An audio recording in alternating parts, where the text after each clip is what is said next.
નમસ્કાર મિત્રો, welcome to પાઇવ education.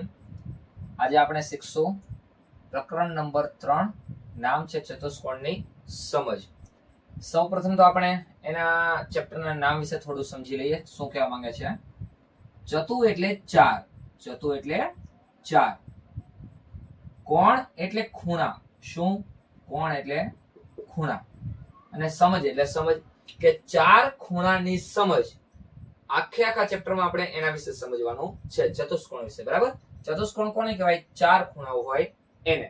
તો ચતુષ્કોણ વિશે પહેલા તમે થોડું સમજી લ્યો. અહીંયા એક આકૃતિ ધારો કે મેં દોરી છે. ચતુષ્કોણ થવા માટે શરત શું છે? શું હોય તો ચતુષ્કોણ હોય? તો એના માટે થોડું શીખી લ્યો કે ચતુષ્કોણ એટલે પહેલી શરત કે 4 ખૂણા હોવા જોઈએ. કેટલા? 4 ખૂણા હોવા જોઈએ. બીજું શું હોવું જોઈએ? 4 બાજુ હોવી જોઈએ. કેટલી? 4 બાજુ હોવી જોઈએ. અને ત્રીજું કે 2 વિકર્ણ હોવા જોઈએ. કેટલા? 2 વિકર્ણ હોવા જોઈએ. તો આમાં તમે ધ્યાનથી જુઓ. 4 ખૂણા છે તો કે હા છે 1 2 3 ને 4. તો ચલો પહેલી શરત લાગુ પડે છે. 4 બાજુ હોવી જોઈએ. 4 બાજુ છે તો કે હા 1 2 3 4. 4 બાજુ છે. બીજી શરત લાગુ પડે છે. ત્રીજું 2 વિકર્ણ થવા જોઈએ. 2 વિકર્ણ થાય છે તો કે હા 1 અને 2. આ બંનેને વિકર્ણ કહેવાય. ત્રાસી જે લાઈન બને છે ને એને શું કહેવાય? વિકર્ણ કહેવાય. બરાબર? જો સામેના ખૂણાને જોડતી જે બાજુ છે એને શું કહીએ છીએ આપણે? વિકર્ણ. ધોરણ 7 માં પણ આપણે શીખી ચૂક્યા છીએ. તો આને તમે શું કહી શકો? ચતુષ્કોણ કહી શકો. ચલો તો હવે પાછો એક નવો ટોપિક શીખીએ. બહુકોણ એટલે શું? શું? બહુકોણ એટલે શું? તો એક વસ્તુ મગજમાં ફિટ કરી દેવાની કે વધારે ખૂણાવાળી આકૃતિ હોય એને શું કહેવાય? બહુકોણ કહેવાય. બરાબર છે? ચલો હું ત્રિકોણથી શરૂ કરું છું. આને બહુકોણ કહેવાય. આ ત્રિકોણ છે. શું છે? ત્રિકોણ. પછી ચોરસ.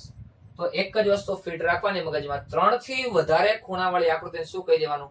બહુકોણ. તમારી સમજ પ્રમાણે તમારે આટલું રાખવાનું છે. તો આને બહુકોણ કહેવાય. આ 4 ખૂણાવાળી આકૃતિ છે.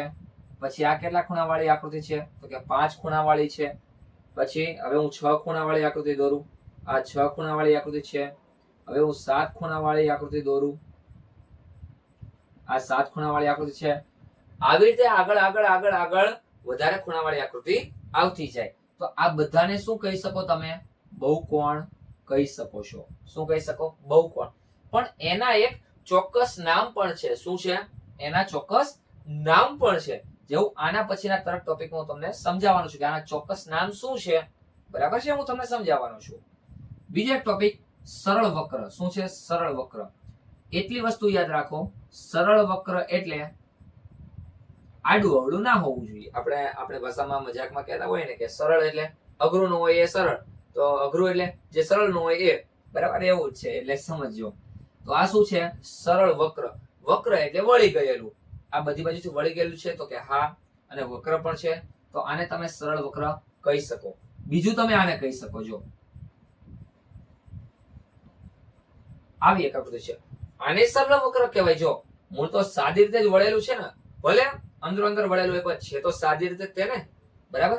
તો સાહેબ સરળ વક્ર કોને નો કહેવાય? તો હું જો દોરું. આને સરળ વક્ર નો કહેવાય. જો કેવી રીતે હાવટપટ રીતે વળેલું છે તો આને સરળ વક્ર કહેવાય નહીં. બરાબર? બંધ વક્ર.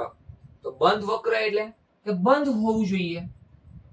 આ જે આકૃતિ હતી એ જ અહીંયા દોરું. તો શું છે? આ બંધ છે. જો છે તો આને શું કહેવાય? બંધ વક્ર કહી શકાય. ખુલ્લો વક્ર. તો આ જે હતો આને ખુલ્લો વક્ર કહેવાય. ચલો સરળ વક્ર છે પણ ખુલ્લો પણ છે. આ સરળ વક્ર છે તો શું છે? બંધ છે. ચલો અહીં બીજી આકૃતિ દોરું. આ સરળ વક્ર છે પણ કેવો છે? ખુલ્લો. જો અહીંથી ખુલ્લો દેખાય છે. ચલો આટલું એક ધ્યાન રાખવાનું. હવે બહુકોણ જે છે એમાં અંતઃમુખ બહુકોણ અને બહિર્મુખ બહુકોણ એટલે શું એ થોડું સમજી લઈએ. ચલો એક જ વસ્તુ યાદ રાખવાની. અંતઃમુખ એટલે અંદરની બાજુ. શું? અંદરની બાજુ અથવા અંદરની તરફ. અને બહિર્મુખ એટલે બહારની બાજુ. શું? બહારની બાજુ. આટલે મગજમાં ફિટ કરી રાખવાનું છે. અંતઃમુખ એટલે અંદરની બાજુ, બહિર્મુખ એટલે બહારની બાજુ. ચલો તો હું અહીંયા બહુકોણ દોરું છું. ધારો કે ચલો આવી આકૃતિ દોરી છે. આ શું છે? ધારો કે હું સમજી લઉં ચોરસ છે પણ એક ખૂણો તમને અંદર દેખાય છે? તો કે ના, આમાં નથી દેખાતો. પણ હું બહુકોણ દોરવાનો છું. બહુકોણ, હજી ચતુષ્કોણની વાત નથી કરતો. ચલો, આ શું છે? હવે તમે ધ્યાનથી જુઓ તો એક ખૂણો તમને અંદરની તરફ દેખાતો હશે. દેખાય છે? હા, આ રહ્યો જો, આ ખૂણો અંદરની તરફ દેખાય છે. એટલે કે આ એક ખૂણો છે, આ એક ખૂણો છે. ચલો, આ એક ખૂણો તમને અંદરની તરફ દેખાય, બાકી આ બધા ખૂણા જો તમને બહારની તરફ દેખાતા હશે. દેખાય છે? આ બધા ખૂણા તમને ક્યાં દેખાય? બહારની તરફ દેખાય છે. આ એક જ ખૂણો તમને ક્યાં દેખાય? અંદરની તરફ. તો આવા ખૂણા, આવા બહુકોણને શું કહેવાય? અંતર્મુખ બહુકોણ. તમને પ્રશ્ન થાય સાહેબ ચતુષ્કોણમાં આવું બને? તો કે હા, આ રહ્યું જુઓ, જો આ ખૂણો અંદરની તરફ છે, આ બાર, આ બાર, આ બાર, આ એક ખાલી ક્યાં છે? અંદરની તરફ. તો આને પણ અંતઃમુખ બહુકોણ કહેવાય. પણ જો આમાં ચાર જ ખૂણા છે, 1 2 3 અને 4, તો આ ચતુષ્કોણ પણ કહેવાય. કહેવાય કે ના કહેવાય? તો કે ચતુષ્કોણ માટે સાહેબ ચાર ખૂણા ચાર બાજુ થવી જોઈએ. તો હા, ચાર ખૂણા થઈ ગયા. આ ચાર બાજુ 1 2 3 4. સાહેબ બે વિકર્ણ થવા જોઈએ. તો જો આ રહ્યા બે વિકર્ણ, 1 અને 2. તો આપણા માટે હજી એક નવી શરત આવી. શું? કે જેનો એક વિકર્ણ ક્યાં હોય? બારે હોય. ક્યાં હોય? બારે. જો આખી આકૃતિની બારે છે ને આ વિકર્ણ, એને શું કહેવાય? અંતઃમુખ કહેવાય. એટલે આપણે આપણા માટે નવું આવ્યું, ખૂણો અંદરની બાજુ અને વિકર્ણ બહારની બાજુ. આ એક શરત થઈ ગઈ. ખૂણો ક્યાં? ખૂણો ક્યાં રાખવાનો છોકરાઓ? તો કે અંદરની બાજુ. ક્યાં? અંદર. અને વિકર્ણ ક્યાં રાખવાનો? વિકર્ણ ક્યાં રાખવાનો? તો કે બહાર. તો એવા બહુકોણને શું કહેવાય? અંતર્મુખ બહુકોણ કહેવાય. બરાબર છે? આ ચતુષ્કોણ વાળી આકૃતિ છે. કેવી? ચતુષ્કોણ. હવે બહિર્મુખ આપણે સમજી લઈએ. તો બહિર્મુખની આકૃતિ તો સાવ સહેલી જ છે. આ બહિર્મુખ, બધા ખૂણા બહારની બાજુ છે, જુઓ છે. અને એના બંને વિકર્ણ અંદરની બાજુ જુઓ. બે વિકર્ણ ક્યાં? અંદરની બાજુ. તમે કોઈ પણ બહુકોણ દોરો. ચલો, 6 ખૂણા વાળી આકૃતિ દોર નાખો. આ 6 ખૂણા વાળી આકૃતિ, એના બધા વિકર્ણ જુઓ. બધા વિકર્ણ કેવી જગ્યાએ છે? અંદરની બાજુ છે. જુઓ છે, એકય વિકર્ણ બારે નહીં હોય. જો આ બધા વિકર્ણ કહેવાય. આને શું કહેવાય? ના વિકર્ણ. બધા અંદરની બાજુ, એક પણ બહારની બાજુ છે નહીં. પણ એના ખૂણા જુઓ તો, ખૂણા બધા બહારની બાજુ જો છે.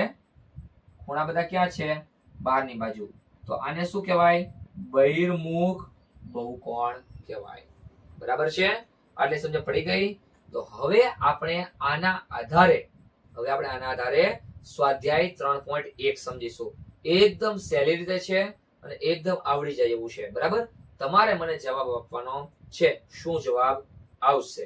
રેડી છો મારી સાથે? ચલો કરીએ ચાલો.